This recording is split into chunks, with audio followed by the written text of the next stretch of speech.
In this session, we're going to explore the life of a man who was a revolutionary. But this revolutionary's arena was not the halls of government or the city streets or the remote village. His arena was the human mind.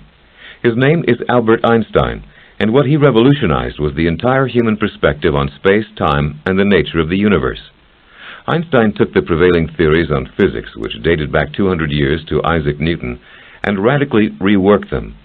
His theories, especially his theory on relativity, had a dramatic and immediate impact on human history and the future of scientific thought. For that reason, he is considered one of the greatest physicists of all time. As the world becomes more sophisticated and as scientific learning continues to advance, the genius of Einstein's work has become clearer and clearer, and his theories themselves have become increasingly understandable. Yet he was also widely acclaimed and appreciated in his own time, a favorite of the international press, a revered colleague of the scientific community, and a hero to the public. He was awarded the Nobel Prize for Physics in 1921, and many other prizes and awards, most of which he was quite indifferent to. Einstein's three most famous and important discoveries were the theories of relativity, the equivalence of mass and energy, and the photon theory of light. All these theories proposed entirely new ways of thinking about the physical world, and redefined scientific and philosophic inquiry. Even though many people couldn't understand the theories, they could understand the uniqueness of the creative intellect that conceived them. They could also understand and honor the gentle, modest, and idealistic nature of the man to whom that intellect belonged. Albert Einstein was born in Ulm, a city of southern Germany, on March 14, 1879. When he was only 1 year old, his parents moved to Munich, where his father, Hermann Einstein, set up a small shop for the manufacture of electric supplies. The Einstein house soon became popular in town as a place where one could spend the evenings engaged in sparkling conversation, or listening to music or poetry readings. The house became so well known that visitors from out of town would ask their hosts if they could possibly arrange an invitation to the Einsteins. But for the most part, invitations were unnecessary. The house was open to all. Sometimes Mrs. Einstein would play Mozart or Brahms. Sometimes she would sing folk songs from Germany and Austria. Guests would gather around the piano and sing together. On other evenings, people simply sat in the warm living room talking about the latest scientific inventions, particularly those that might affect sales at Mr. Einstein's shop. Other times, Mr. Einstein would read aloud from great German writers such as Goethe. Young Albert loved these evenings and always dreaded bedtime. As a little boy, Einstein was slow to talk, and his parents worried about him. There is a story that about how at dinner one night he finally broke his silence and said, "The soup is too hot." His parents, very relieved, asked him why he had not spoken before. Albert replied, because up to now everything was in order. Albert was shy and took little interest in playing with other children. He had a particular distaste for war, the military, and all the ceremony that went with it. When he saw parades of soldiers, he would say that he never wanted to be one of those. In his words, poor people who followed a leader. In school, Albert didn't perform well. He attended a local Catholic elementary school and had a particularly difficult time with languages. He hated the strict discipline of school and took a dislike to the lesson plans popular in all German schools at the time: memorization, recitation, and mechanical repetitive exercises. At both his elementary and secondary schools, the teachers thought him backward and slow. Today, he would probably be considered learning impaired. When Einstein was 12, he finally found something that sparked his curiosity and imagination. He read a book on geometry. Years later, he explained his excitement over the book, saying it opened for him the possibility of getting certain knowledge of the objects of experience by means of pure thinking. He called this first geometry text a holy booklet, so fully had it awakened him to his own interests and potential. Still a boy, Einstein continued to teach himself mathematics, including differential and integral calculus. He also devoured a 6-volume publication on the history of scientific discoveries. By the time he was 15, he felt assured of his career. He would specialize in mathematics and physics. He said he wanted to solve the great riddle of the universe. Near this time, Einstein's father lost his business, and the family, now bankrupt, decided to leave Germany and make a new start in Italy. Albert was left behind to complete his studies, a decision that made him completely miserable. He had just conceived of a plan to convince a doctor he was having a nervous breakdown and needed a 6-month vacation with his family when the problem was solved for him. The school dismissed him for his poor academic record. Elated, young Einstein joined his family in Milan. The stay in Italy was among his happiest years. Einstein loved the music, the art, and the relaxed atmosphere that contrasted so sharply with the austerity of life in Germany. He decided he wanted to give up his German citizenship. He also decided that to help his family, he would become a teacher. Teaching, he believed, would allow him the freedom to pursue his own studies in physics. Solitude and the time for his own work would be the most important priority for Einstein throughout his whole life. Before he could teach, Albert needed a degree. He applied to an institute in Switzerland, but he failed the entrance exam. Although he did well in mathematics, he flunked botany, zoology, and languages. Now he would have to return to secondary school and do some catch-up. He chose a secondary school, once again, in Switzerland. He studied hard, took the exam once more, and passed. He enrolled in the Federal Institute of Technology in Zürich. In Zürich, Einstein's academic record was also mediocre. He met the minimum requirements, but spent most of his time pursuing his own studies. Around this time, he met a young woman named Mileva Merrick, a Hungarian also very interested in physics. They were married in 1901, the same year Albert became a Swiss citizen. For a few years after graduation, Einstein drifted, sometimes unemployed, sometimes teaching part-time. Then he landed a job as a patent examiner in the Swiss Federal Office, a job which still supplied the precious freedom to research his own theories. He worked on these theories in isolation, without the benefit of contact with other scientists or colleagues. In 1905, at the age of 26, he published his first of three major theories that would shatter conventional views on physics. The title of the piece was On the Electrodynamics of Moving Bodies, but it's come to be known as simply The Special Theory of Relativity. The paper was 30 pages long, had few footnotes, and no references. The thoughts had been all his own. It was this first groundbreaking paper that contained the now famous formula E equals mc squared, which we'll explore more later in this session. When first presented, the paper amazed people with its depth and the immense amount of complex thought it required. It also confused people. It was a difficult theory to grasp. Einstein himself once told about a contest given for the best written explanation of his theory under 3,000 words. The prize was several $1,000s. He remarked, "I'm the only one of my entire circle of friends who is not entering. I don't believe I could do it." 1905 was a productive year for Einstein. After he published the special theory of relativity, he then published 4 more papers, all of them highly significant. One of them described his remarkable theory of light quanta, called today the photon theory. It would later earn him a Nobel Prize. In a period of only 1 year, Einstein had founded and advanced 2 theories that are today the basis of all physics. Public recognition and the value of Einstein's contribution wasn't immediate. It took 3 years before he had the opportunity to gain the audience he needed. In 1908, he was asked to lecture on his theory of relativity to a group of eminent scientists in Salzburg, Austria. Shortly after that, he was asked to serve as associate professor at the University of Zürich. It was now 1909, and Einstein was 30 years old. He said later that before he arrived at the university in Zürich, he had never known a real physicist. Now he was in the world of academia, and he would remain there for the rest of his life. It was not always a comfortable world for Einstein. He disliked academic politics, the constant meetings, and the campus gossip. But it also offered him free time and an atmosphere in which he could pursue his studies. By 1911, he was a full professor, lecturing at other colleges, in Prague, in Germany, and back in Switzerland. He joined the faculty of the Institute of Technology, where he had studied as a student himself. In 1913, as the machines of war were gearing up all over Europe, Einstein was asked to join the prestigious Prussian Academy of Science. An acceptance would mean he would have to return to Germany. But an acceptance also meant he could accept a position as the director of the new physics department at the Kaiser Wilhelm Institute in Berlin, the most prestigious physics university in the world.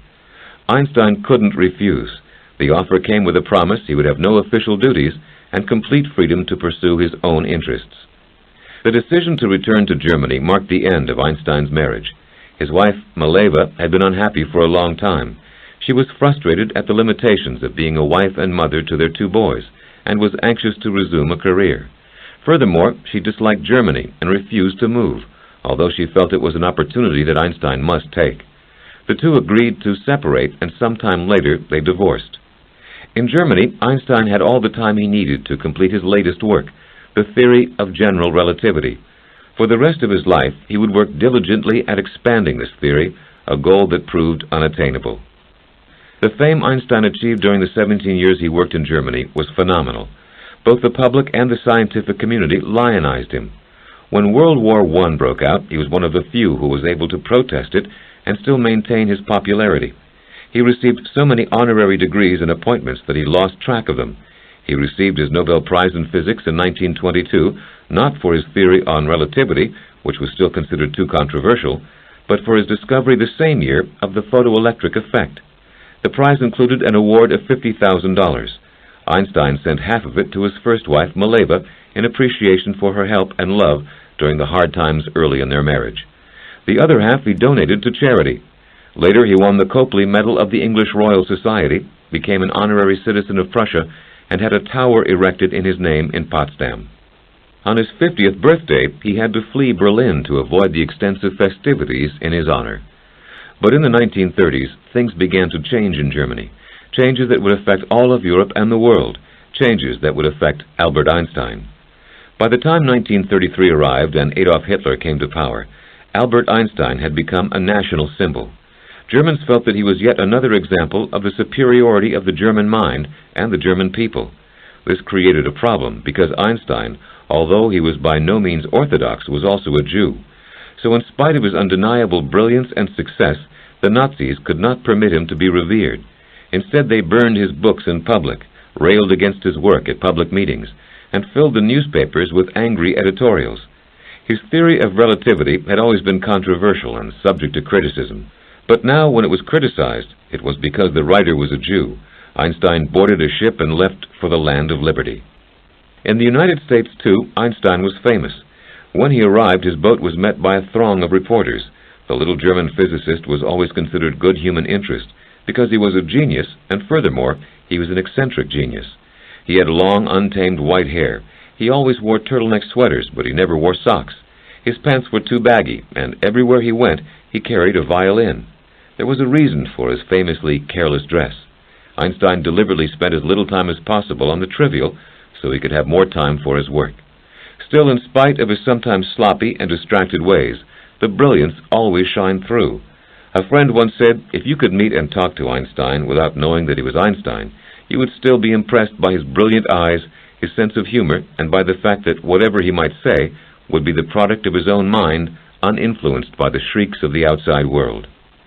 While Einstein was in the United States, Hitler became head of the German government. Einstein promptly resigned from the Prussian Academy and vowed never to return to Germany. The Nazis immediately confiscated his property.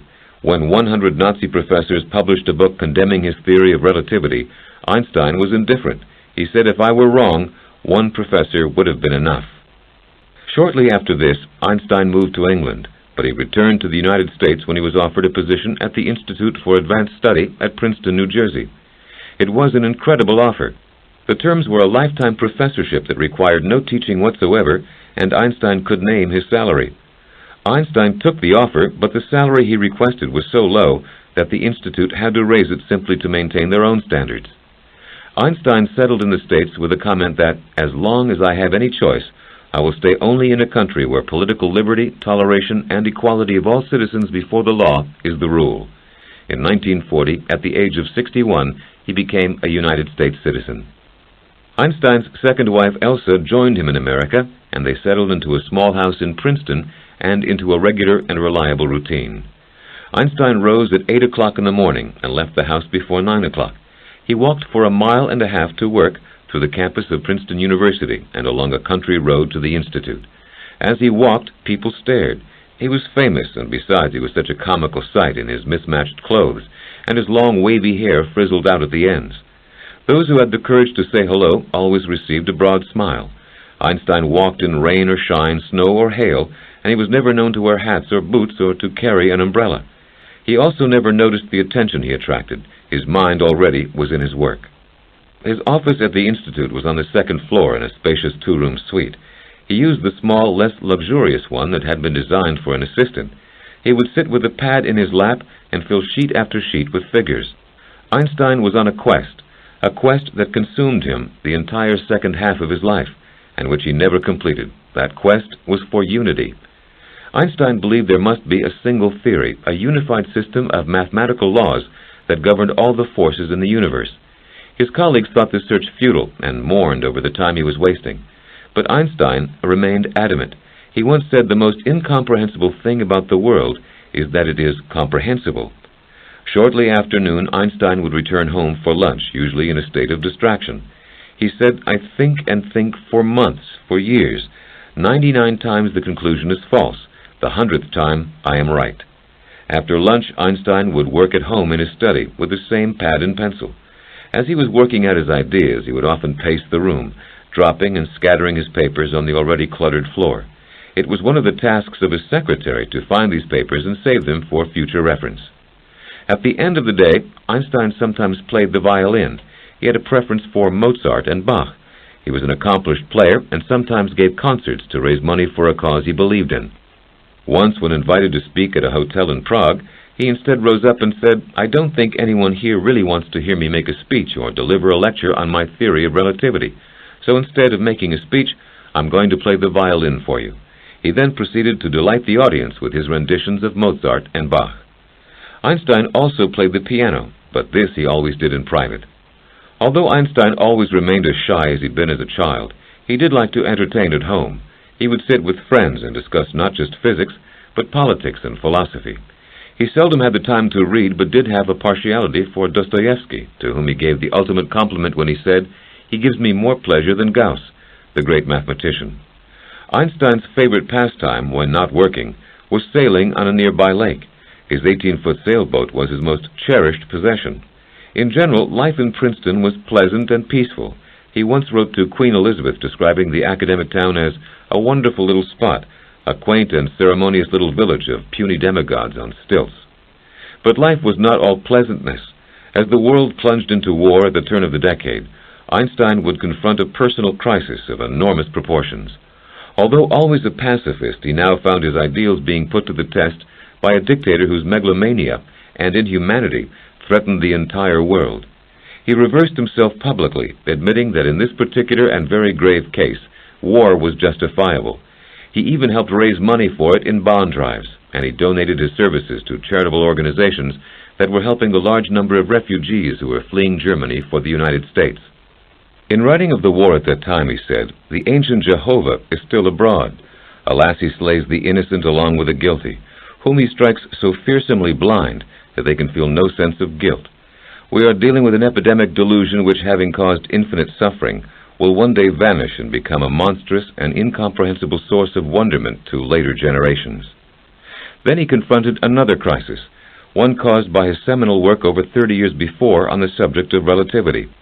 His formula, E=mc², had eventually led scientists to split the atom, unleashing a power that they well knew could be channeled into the most deadly weapon the world had ever seen. Now his colleagues begged him to write a letter to President Roosevelt proposing that this weapon be made. Physicists in Germany, they warned him, were already working on it and had discovered the fission of uranium. If the United States didn't act fast, this weapon would soon be in the hands of the madman Adolf Hitler. Einstein asked only a few questions, then he changed the subject. But later that day, he sat down and wrote the following words, and more, to the President. "In the last 4 months, it has been made probable through the work of Joliot in France, as well as Fermi and Szilard in America, that it may become possible to set up a nuclear chain reaction in a large mass of uranium, by which vast amounts of power and large quantities of new radium-like elements would be generated. Now it appears almost certain that this could be achieved in the immediate future. This new phenomenon would also lead to the construction of bombs, and it is conceivable, though much less certain, that extremely powerful bombs of a new type may thus be constructed. A single bomb of this type, carried by boat and exploded in a port, might very well destroy the whole port together with some of the surrounding territory. However, such bombs might very well prove to be too heavy for transportation by air. I understand that Germany has actually stopped the sale of uranium from the Czechoslovakian mines which she has taken over. That she should have taken such early action might be understood on the ground that the son of the German Under-Secretary of State is attached to the Kaiser Wilhelm Institute in Berlin, where some of the American work on uranium is now being repeated. Roosevelt took immediate action after receiving Einstein's letter and established the Manhattan Project, whereby scientists could work full-time to create the bomb before Germany did. On July 16, 1945, the first test of the atom bomb took place in a remote section of New Mexico. The test was successful. Einstein and many other scientists would be haunted ever after for the role they played in the dropping of the atom bomb on Hiroshima and Nagasaki, even when the role was inadvertent. Einstein went out of his way to direct people towards productive use of the atom. He was one of the first to point out to the medical profession that harnessing of the atom might have potential in future treatments of disease. He seemed to work hard at his attempts to balance the negative results of his discovery with the possibility of positive results. Meanwhile, he continued to work on new theories, although that work was becoming harder to accomplish. It was inevitable that the admiration Einstein inspired would bring an endless stream of visitors, fans, young aspiring scientists, and curiosity seekers to his door, and this is exactly what happened. Elsa served as his protector, gently turning away the uninvited and screening his calls and invitations. Her loyalty to him and to his work never wavered. When someone once asked her if she understood her husband's theory of relativity, Elsa responded, "No, but I know he can be trusted."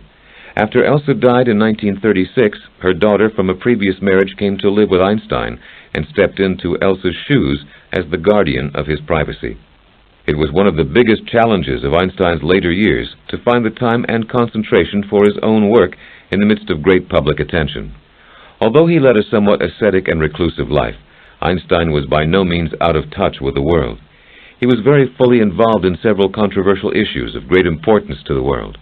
One of these was Zionism, a cause to which he dedicated himself passionately. He felt the real tragedy of the Jews was their lack of a community, and so he supported and worked for the goal of making Palestine a Jewish nation.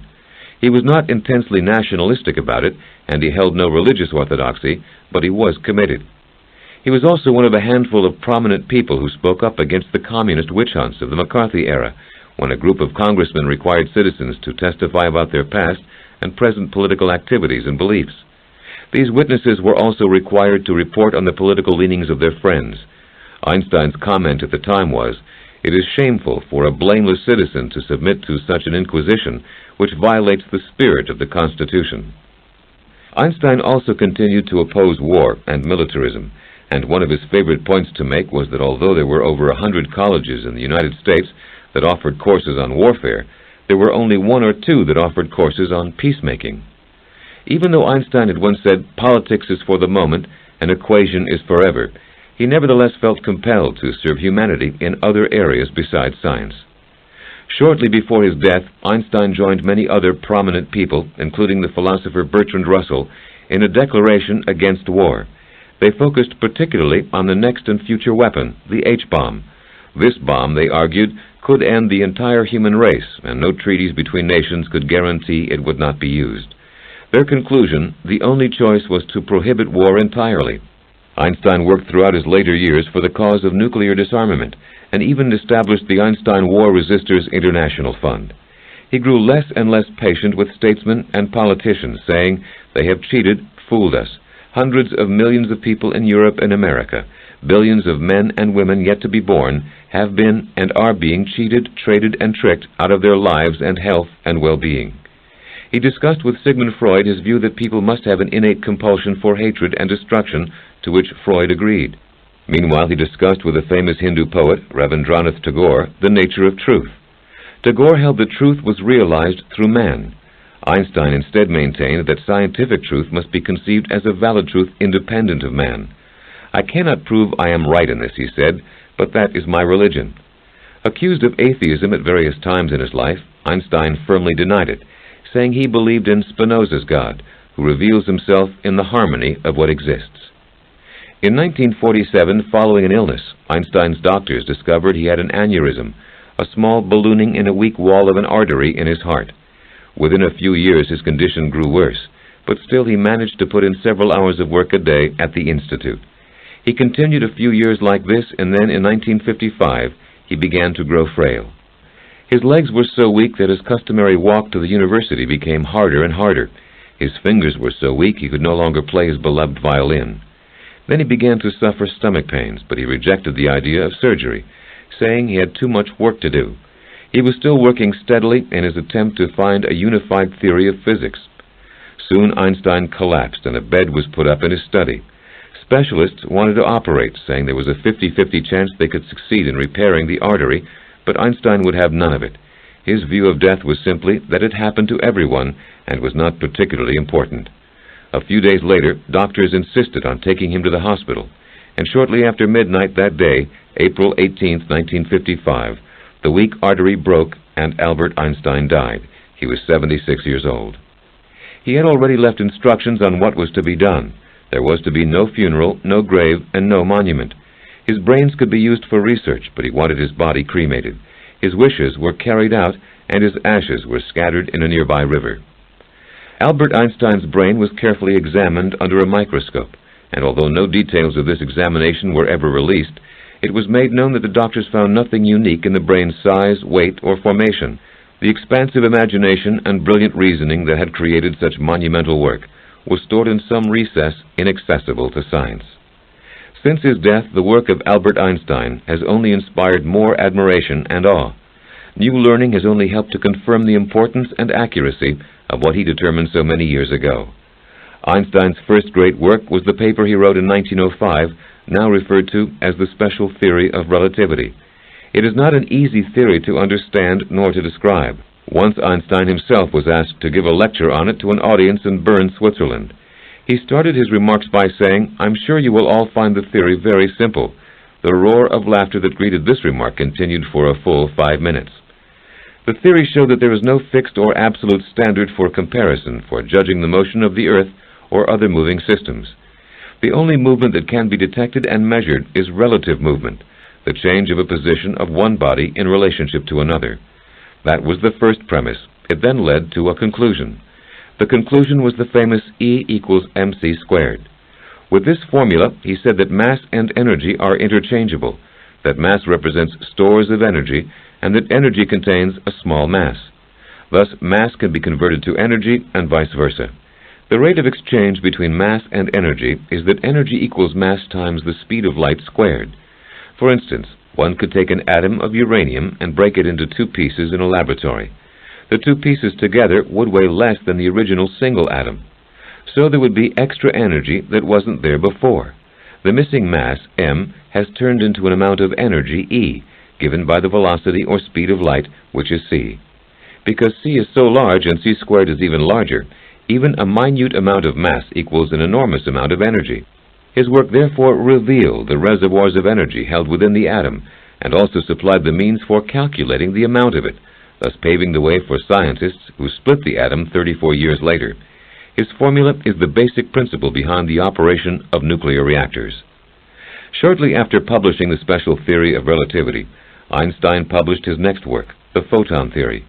In a single stroke, this work revolutionized the theory of light. The theory held that if the speed of light is constant, and if all natural laws are the same, then both time and motion are found to be relative to the observer. This paper demonstrated the photoelectric effect. That is, it showed that light, under certain circumstances, exists as pockets of radiant energy. He said the energy carried in a beam of light is divided into tiny little bits called photons. The energy of each photon depends on the frequency of the light, in other words, on its color. Blue light has a high frequency, so its photons carry more energy than the photons in a red light, which has a lower frequency. This theory created a bombshell in scientific circles, because people had previously perceived light as a wave phenomenon traveling through space. The idea that it had its energy in separate little packets was at first difficult to grasp.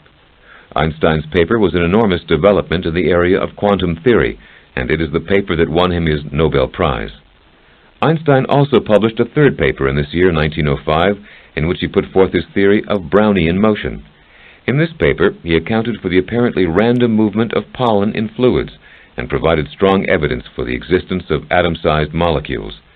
There had already been much theoretical discussion of molecules, but it was Einstein who offered the first concrete evidence of their existence, later elaborated by other scientists. 8 years after these pioneering works, Einstein released a third, the general theory of relativity. The core of this theory was that gravitation is not a force, as Newton had believed, but a curved field in a space-time continuum, created by the presence of mass. Gravitation determines the curvature of space and time. This paper put forth a unified theory of gravitation. It suggested that light was bent by the sun's gravitational pull, but that the only way this theory could be proved was through photography. He explained that proof further. He said that as light passes near the sun, for example, it should be deflected by an amount which can be calculated. So when we see a star near the sun, it should appear slightly displaced from its normal position. But these stars near the sun are completely hidden from human sight because of the brightness of the sun. Only when the sun is hidden, as in a total eclipse, would one be able to measure the displacement of these stars. 3 years later, in 1916, there was a total eclipse of the sun, and scientists set out to test Einstein's theory. Observers were sent to the two places on Earth where the eclipse could best be seen and photographed, northern Brazil and an island in the Gulf of Guinea off Africa. Their photographs were studied for months, and astronomers discussed all possible errors and interpretations. Then the astronomers, along with mathematicians and other scientists, announced to an excited audience at the Royal Astronomical Society in London that the photographs completely verified Einstein's theory. The rays of light were bent as they passed close to the sun. The president of the society called it one of the greatest achievements in the history of human thought. It is the greatest discovery in connection with gravitation since first Newton enunciated his principles. And headlines around the world screamed, "Revolution in science, Newtonian principles overthrown." Later, when a pupil asked him, "What would you have said if there had been no confirmation of this kind?" Einstein replied, "I would have been obliged to pity our dear God. The theory is correct." For the rest of his life, he devoted himself to extending this unified theory of gravity to include electromagnetic forces, the first step towards finding the common laws governing the behavior of everything in the universe, from molecules to planets. He was unable to do so. Even without proof, however, scientists today still refer with awe to Einstein's great dream, a grand unification of physical theory. There was further work of Einstein that he himself accomplished, and also work that developed from what he'd accomplished. Although he took no part in the work on the atom bomb, and knew of the bomb only after Hiroshima had been destroyed, his name is ever associated with the advent of the atomic age. He eagerly joined other scientists in seeking ways to prevent further use of the bomb and to transform the atomic age into one of human benefits. Advances in medicine, nutrition, lighting, and heating have all occurred because of our ability to harness the atom. The life of Albert Einstein might be the ultimate example of the misunderstood genius. He first gained fame as a German scientist, although he had an aversion to nationalism. He was then persecuted as a Jew, although he didn't practice the Jewish religion. Next, he was accused of atheism, although he many times stated his belief in God, a God who reveals himself in the harmony of all being. Finally, his name has always been linked with the development of the world's most deadly weapon, although he himself was a pacifist and fought for years for the cause of disarmament. It is a disturbing irony that this idealistic man's most famous equation had its most spectacular proof in the creation of instruments for destruction. Einstein could understand the most complex and obscure elements of physics. He had almost intuitive perception into the physical world, and he could create and comprehend theories that baffled even the most sophisticated. But he could not understand or fathom the extremes of human behavior. The real understanding of Albert Einstein lies in what he came to symbolize to the entire world, the pure quality and potential of human intellect and thought, the creative ability of individuals who live in free societies, the passionate sense of justice and social responsibility, and the conviction of order and purpose within the universe. Einstein believed the physical world was precisely engineered. God does not play dice with the universe, he once said. With this belief, which fueled all he did and strove to do, Einstein forever changed man's view of his world.